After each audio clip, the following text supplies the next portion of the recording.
Olá, amigo! Que bom estar com você novamente no nosso programa. Seja bem-vindo ao programa Apocalipse, Medo ou Esperança? São momentos especiais que temos estudado juntos e eu gostaria que você fosse pegar a sua Bíblia. Sempre que pegamos a Bíblia, o Senhor Deus está envolvido e ao abrirmos as páginas da Bíblia, temos que pedir a bênção do Espírito Santo. Eu gostaria de orar com você agora. Vamos orar? Vamos pedir a Deus que nos abençoe? Misericordioso Deus e Pai, em nome do Senhor Jesus Cristo, teu Filho, quero te agradecer pelo privilégio que temos de estudar a tua palavra. Abençoa-nos agora. Ajude essa pessoa que está em casa, para que ela receba também a promessa que o Senhor fez, que nos ajudaria a compreender. Em nome do Senhor Jesus. Amém. Estamos estudando o livro de Apocalipse. Abra sua Bíblia em Apocalipse, capítulo 3. Sempre temos verdades incríveis dentro da palavra de Deus. Apocalipse capítulo 3, verso 7, diz o seguinte: Ao anjo da igreja de Filadélfia escreve: Isto diz o que é santo, o que é verdadeiro, o que tem a chave de Davi, o que abre e ninguém fecha, e fecha e ninguém abre.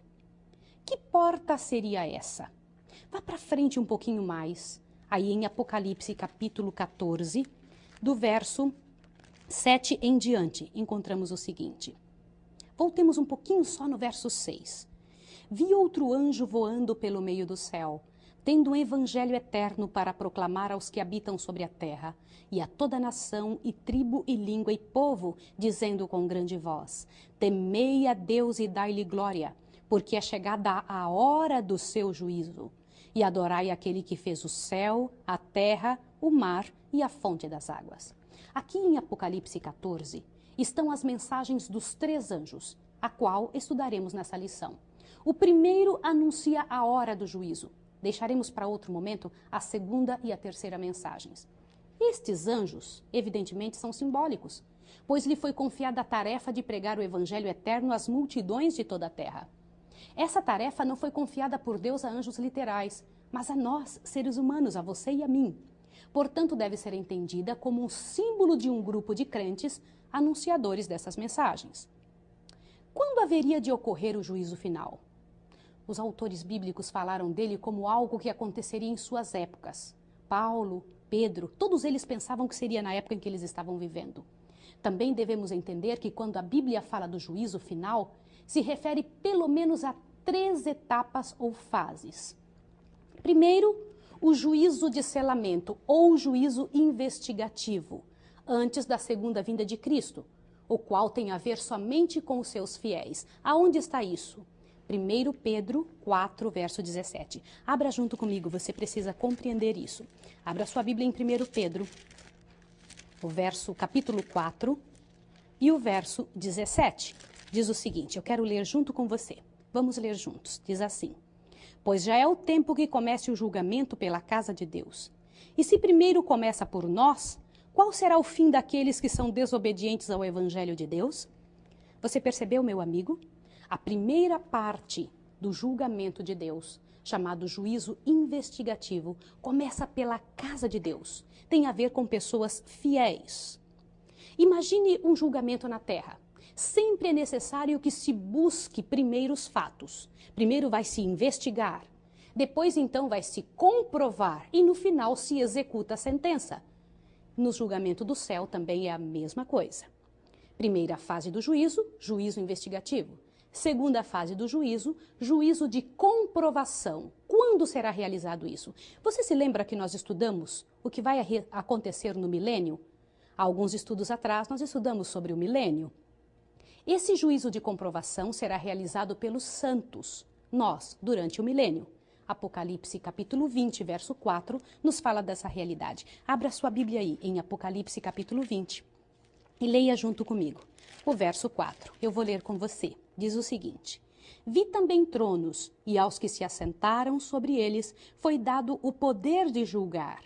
E vi as almas daqueles que foram degolados por causa do testemunho de Jesus e pela palavra de Deus, e que não adoraram a besta nem a sua imagem, não receberam sinal na testa nem nas mãos. Reviveram e reinaram com Cristo durante os 1000 anos. Não é interessante? E a terceira fase do juízo, que é o juízo executivo, que será aplicado sobre Satanás e todos os ímpios será no final do milênio. Aí mesmo em Apocalipse 20 traz essa realidade. Vamos ver do verso 7 a 10. Vamos ler juntos? Quando se completarem os 1000 anos, Satanás será solto da sua prisão e sairá enganar as nações que estão nos 4 cantos da terra, Gog e Magog, cujo número é como a areia do mar, a fim de ajuntá-los para a batalha. Subiram sobre a largura da terra e cercaram o arraial dos santos e a cidade querida, mas desceu fogo do céu e os consumiu. E o diabo que os enganava foi lançado no lago de fogo e enxofre, onde estão a besta e o falso profeta. Você percebeu isso?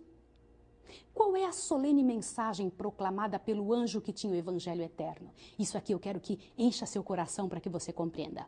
Apocalipse 14, verso 7. Volte um pouquinho a sua Bíblia para Apocalipse 14, verso 7. Vamos ler juntos o conteúdo dessa mensagem do primeiro anjo? Dizendo com grande voz: temei a Deus e dai-lhe glória, pois é chegada a hora do seu juízo, e adorai aquele que fez o céu, a terra, o mar e a fonte das águas. Eu gostaria que você prestasse atenção em uma coisa. Meu querido, muitas vezes nós ouvimos falar que o juízo, que o julgamento vai acontecer quando Jesus voltar. E se eu lhe dissesse que a Bíblia explica que Jesus já está fazendo o julgamento no céu? Não seria lógico de você pensar que quando Jesus voltar, ele vai levar aqueles que ele viu que estão vivendo corretamente e exterminar, eliminar do seu povo, vão ser mortos pelo esplendor de sua vinda, aqueles que não seguiram ao Senhor. Para que o Senhor venha para buscar os seus fiéis, é sinal que eles já estão julgados, não é mesmo? Não é interessante você ver isso? Leia novamente este verso de Apocalipse 14, verso 7. Dizendo com grande voz: temei a Deus e dai-lhe glória, pois é chegada a hora do seu juízo, e adorai aquele que fez o céu, a terra e o mar e a fonte das águas. Vejamos interessante, vamos ver que interessante alguns detalhes a mais aqui. Esta mensagem tem a ver com 2 acontecimentos relacionados entre si. Um acontecimento que ocorre no céu e outro que ocorre na terra.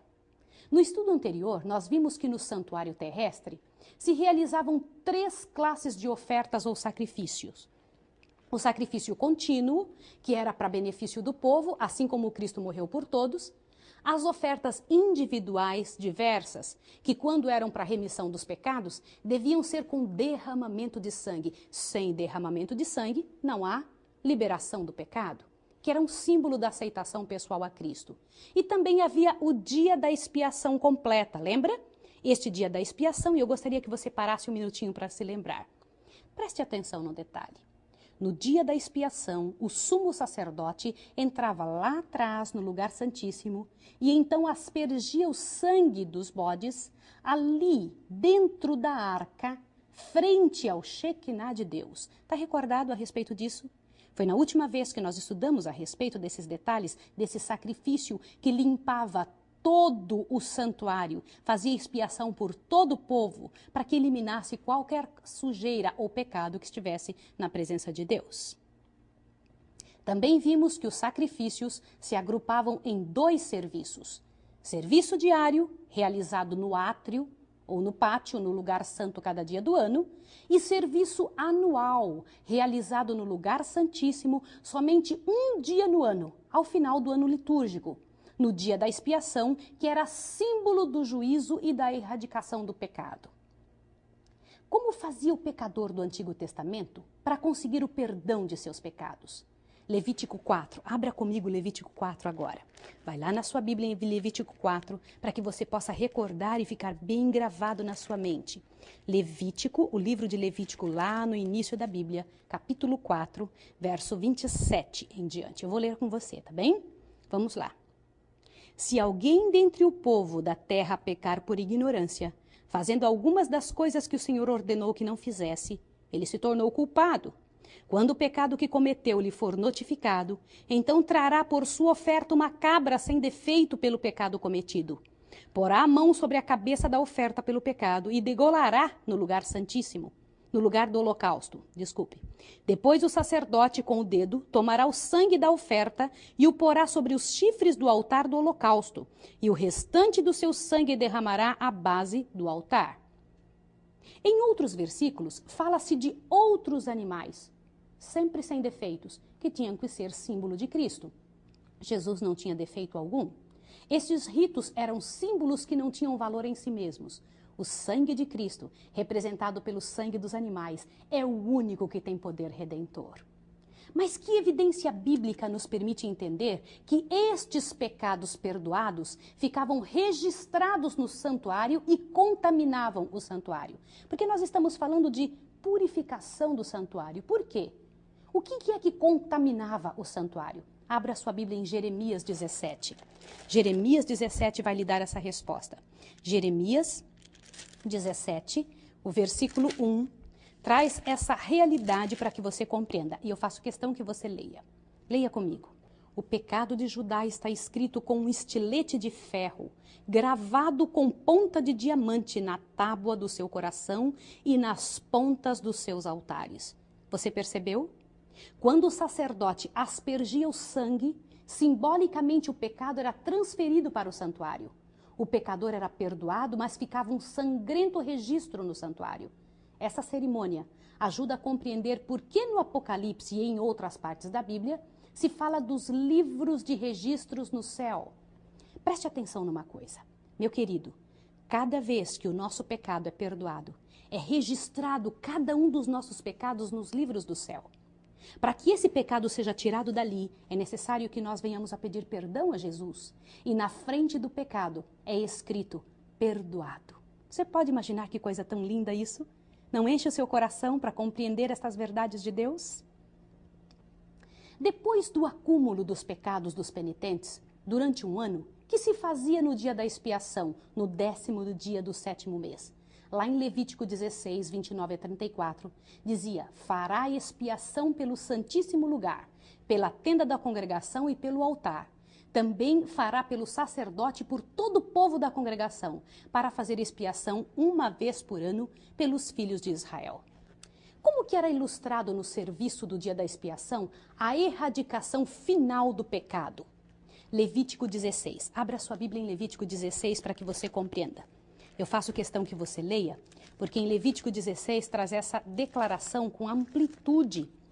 Nós podemos entender porque a Bíblia explica estas verdades ali.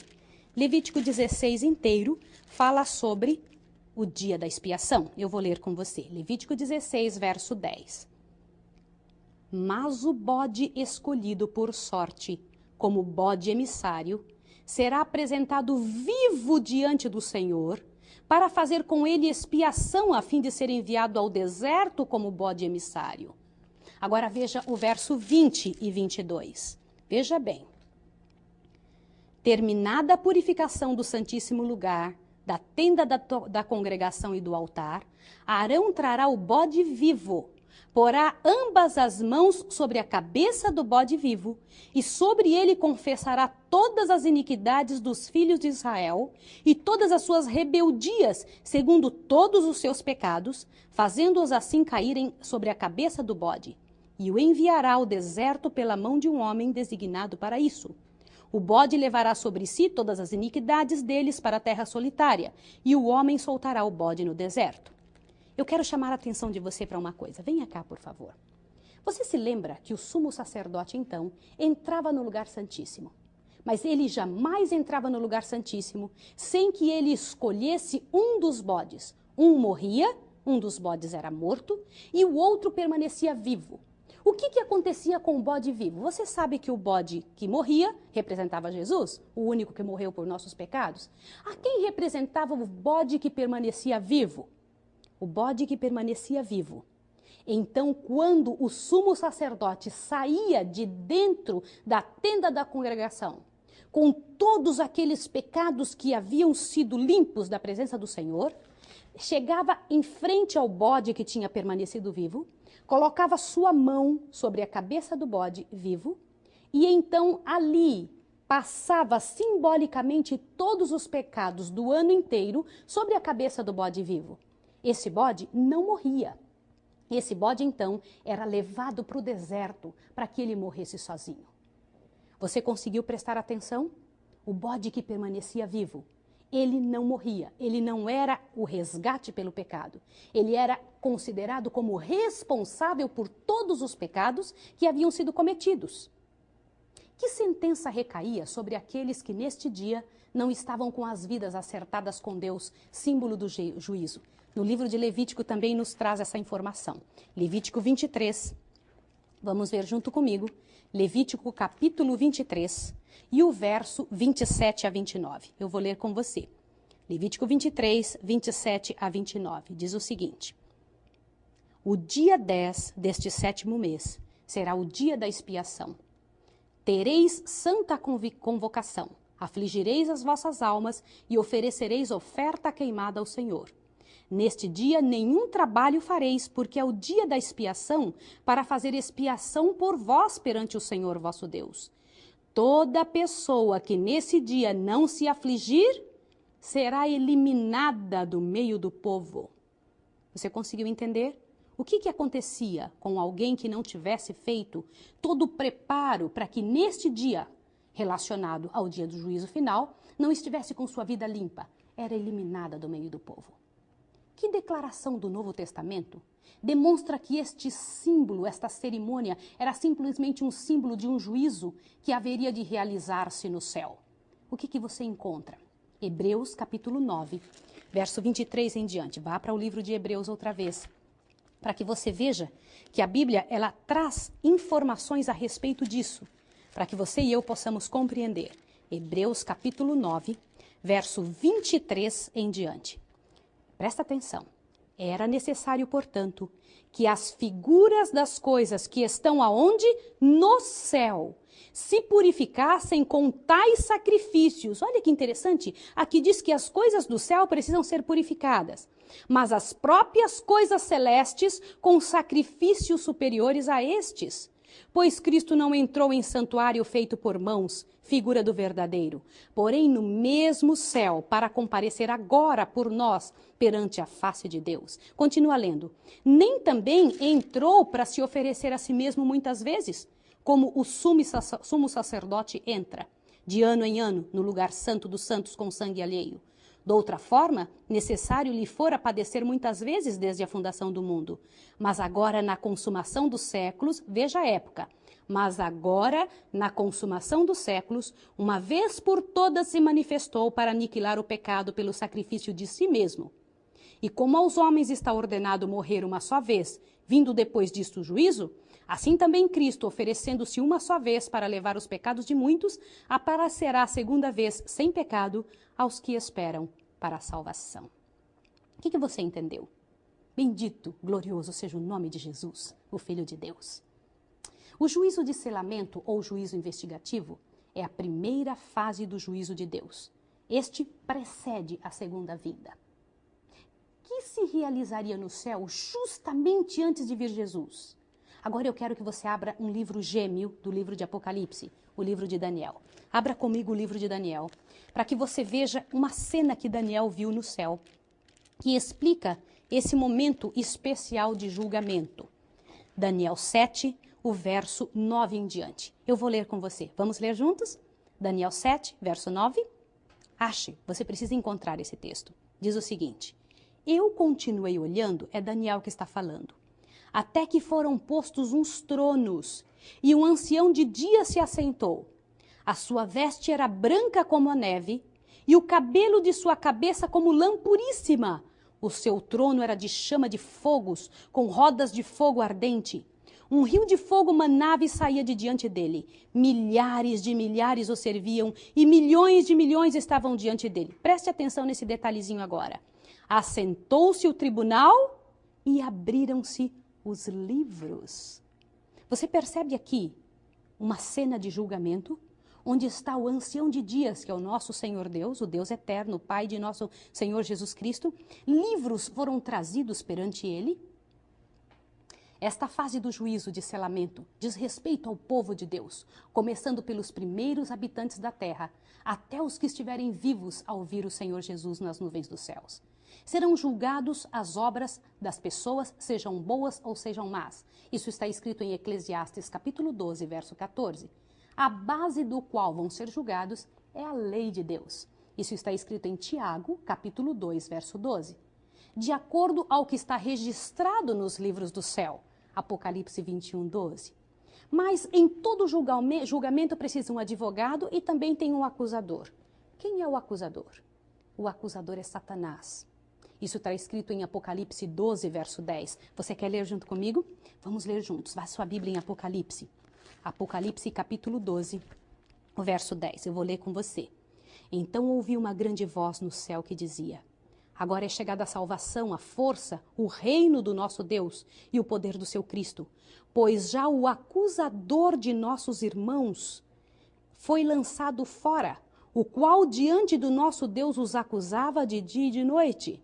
O advogado é Cristo, nosso advogado, que perdoa a todo aquele que o aceita como Salvador e apaga o pecado dos registros dos céus, mas o acusador é Satanás.